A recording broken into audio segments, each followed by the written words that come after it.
Хочешь за 60 дней изменить свою жизнь и перевести ее в новое качество без разных тренингов, каких-то абонементов и лишних затрат? Я дам вам четкий план действий, который единственное, что надо будет, конечно, выполнять. Никакой магии, только дисциплина, самоконтроль и структура. Меня зовут Евгений Масеев, я психиатр и психотерапевт, я давно работаю в теме психологии отношений. И сегодня мы поговорим о том, как за 2 месяца с помощью собственных усилий можно значительно изменить качество собственной жизни. Если вам эта тема интересна, ставьте лайк под видео, подписывайтесь на мой канал, чтобы не потерять меня, и мы с вами начинаем. Итак, первый шаг, самый важный, наверное, вам нужно поставить себе правильную, такую вот реалистичную цель, но которая будет вас зажигать. То есть, если вы себе ставите цель, которая будет нереалистичной, то у вас ничего не получится. Например, я могу захотеть, чтобы у меня был там через 2 месяца какой-нибудь там особняк здоровенный, но у меня нет инструментов заработать столько денег, нет сбережений, соответственно, через 2 месяца максимум, что может быть, я буду также продолжать его хотеть. Либо я могу захотеть, предположим, знаете, освоить французский язык, вот так вот на таком уровне, чтобы бегло разговаривать с людьми во Франции, если я там окажусь. Буду у них спрашивать, как пройти в библиотеку и так далее. Но оно мне не надо. Мне это не интересно. Поэтому я могу поставить себе такую цель, но в результате я просто буду, так сказать, отбивать грим. То есть учить какой-то французский язык, который мне не нужен. Цель должна быть реалистична, цель должна вас зажигать. И потом вам нужно эту цель разбить на маленькие такие дольки, чтобы каждый день вы понимали, что вы делаете. Ну, грубо говоря, если вы решили там, что я хочу за 2 месяца скинуть 5 килограмм, то что вы будете делать каждый конкретный день? Предположим, 15 тысяч шагов в день, ходить в бассейн и выходить 15 минут заниматься на площадке воркаутом. Предположим. Для чего это необходимо? Мы часто, когда вот чего-то хотим, очень долго об этом думаем, и вот здесь такое горе от ума. Мы так много об этом думаем, так много это представляем, что вот оно начинает уже как-то перезревать, а действий никаких нет. Вам надо понимать, какой небольшой, очень реальный объем действий за сегодня вы сможете сделать.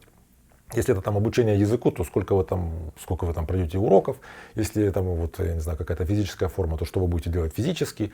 Если это какая-то, не знаю, коммуникация, знакомство, куда вы будете ходить, с кем вы будете общаться. То есть вам важно, чтобы каждый день вы что-то делали. И тогда за эти 60 дней вы получите результаты, которые точно будут ощутимыми. Вторая важная вещь, у вас должна быть легкая точка входа. Вы должны начать прямо вот сейчас с теми ресурсами, которые у вас уже есть. Чтобы это не было такое, что для того, чтобы начать действовать, мне нужно купить какой-то абонемент, какой-то курс, какое-то там снаряжение и так далее. Я часто сталкиваюсь с тем, что вот люди говорят, вот я тоже хочу снимать YouTube там, или, скажем, снимать в Instagram видео, но мне сначала нужно купить себе дорогую камеру. Потом человек думает, ну ладно, камера это слишком дорого, хотя бы куплю себе там лампу и микрофоны. И вот человек идет, покупает себе лампу и микрофоны, тратит на это время, деньги, вот он их купил, и что потом происходит? Он сидит и он так смотрит на них, и у него в голове такой вот как бы не вполне осознаваемый вот, как бы голос говорит, что ну давайте камера и эти лампы и микрофоны снимайте. Я же вас купил, я же потратился. То есть человек, как раньше не снимал видео в плохом качестве, так он сейчас не снимает видео в хорошем качестве. 0, насколько не умножай, будет 0. То есть важно обратить внимание на основной процесс. Если вы собираетесь идти в спортзал, не нужно покупать, как это часто делают, какой-то там себе абонемент на год в какой-то классный спортзал, который находится, куда неудобно ходить. Начните заниматься прямо сейчас. Вам даже особо форма не нужна. Начните заниматься в той форме, которая у вас есть. А то бывает там, мне чтобы в спортзал пойти, нужно сначала немножко подхудеть, а потом купить себе красивые лосинки, а потом идти заниматься. Это попытки не идти в спортзал. Третий шаг очень важный, но его больше всего недооценивают. Скорее всего, вы тоже на него не обратите внимания, к сожалению, но все-таки я попробую. Вам важно, чтобы у вас был достаточный сон, правильное питание, и вы достаточно отдыхали и пили много воды.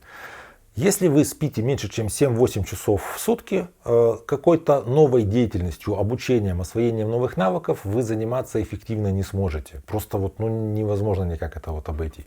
Бывает, люди говорят так, я ложусь спать, а мне не спится. Так ты, наверное, возьми, выключи телефон, может как-то лучше заспиться. Или, я не знаю, я не сплю, потому что я там перед этим в игры играл, или телевизор смотрел, 5 часов сидя вот недвижимо, а потом ложусь на кровать, и как-то у меня такое вот ощущение, что тело как-то вот замерло. Мы же все с вами взрослые люди. Если вы не спите, вряд ли, что очень у большого количества из людей, у которых есть проблемы с засыпанием, какая-то тяжелая клиническая инсомния, прямо в тяжелой степени. Маловероятно. Скорее всего, это будут проблемы с самодисциплиной, режимом и просто вообще фокусом внимания на проблему сна. То есть мне нужно понять, что я засыпаю не тогда, когда хотел бы, а следующее, самое простое, это начать стараться как-то засыпать тогда, когда я хочу. То есть как-то перед сном проветривать комнату, выходить на улицу хотя бы на 15 минут, чтобы походить лимфу погонять и потом уже ложиться спать. Вам важно есть еду, которая не будет сложной. Вот это такая тонкая штука. Сложные блюда, как правило, они состоят из большого количества компонентов и разных там способов приготовления, и там очень сложно вообще учесть все, что в них находится. Поэтому они, тебе, опять же, будет сложно потом предвидеть, как они там будут это вот там перевариваться у тебя, как оно там будет все действовать. Еда не должна быть, знаете, источником избыточного удовольствия, источником быстрого дофамина. Если ты сейчас занимаешься тем, что хочешь достичь какую-то вот эту цель свою за 60 дней, то пускай на это время еда для тебя будет просто еда. Еда это будет что-то для утоления голода, а не для того, чтобы как-то повеселиться, порадовать себя, я не знаю, какой-то вот, такая маленькая такая пищевая зависимость. Вот. Что касаемо общего режима, то понятно, что делу время потехи час. Если ты много времени работаешь, много времени занимаешься этим своим каким-то делом, там, новыми навыками, то тебе важно и отдыхать. Потому что если ты прямо вот так вот впахаешь, воткнешь плуг, так сказать, по рукоятку в первый день, то к третьему дню, скорее всего, тебя эта вся идея про 60 дней как-то будет мало интересовать. Четвертая вещь. Выберите какой-то навык, который вы хотите освоить, и в рамках вот этого своего движения к своей цели отрабатывайте этот навык так, чтобы вы каждый день занимались им минимум 20 минут. Что-то важное, что останется с вами после того, как пройдут эти 60 дней, что-то, на что вы будете опираться во время, собственно, вашего этого двухмесячного периода. Это может быть навык, скажем, если вы изучаете язык, вы там, не знаю, там каллиграфией, предположим, занимаетесь, или произношением. Если это, скажем, какой-то, что-то типа спортзал, то может какой-то шпагат там или планка, вот какие-то такие вещи. Если ваша цель познакомиться с какими-то приятными людьми, расширить социальный круг через 2 месяца, то вы можете, предположим, каждый день выходить куда-нибудь пить кофе в людное место и там стараться обращать внимание, как люди с вами разговариваются, оттачивать вот это искусство смолтоков хотя бы с официантом вначале. То есть вы начинаете чем-то таким заниматься, чем вы занимаетесь каждый день, понемногу, и через 2 месяца у вас будет 60 повторений, и этот навык, главное выбрать, какой навык вы хотите оттачивать, он будет у вас просто, так сказать, на автоматизме работать. Пятая важная вещь, вам нужно контролировать себя, поскольку вы сами себе поставили цель, вы сами ее выполняете, и у вас должен быть еще и внутренний начальник, кто за это все контролирует.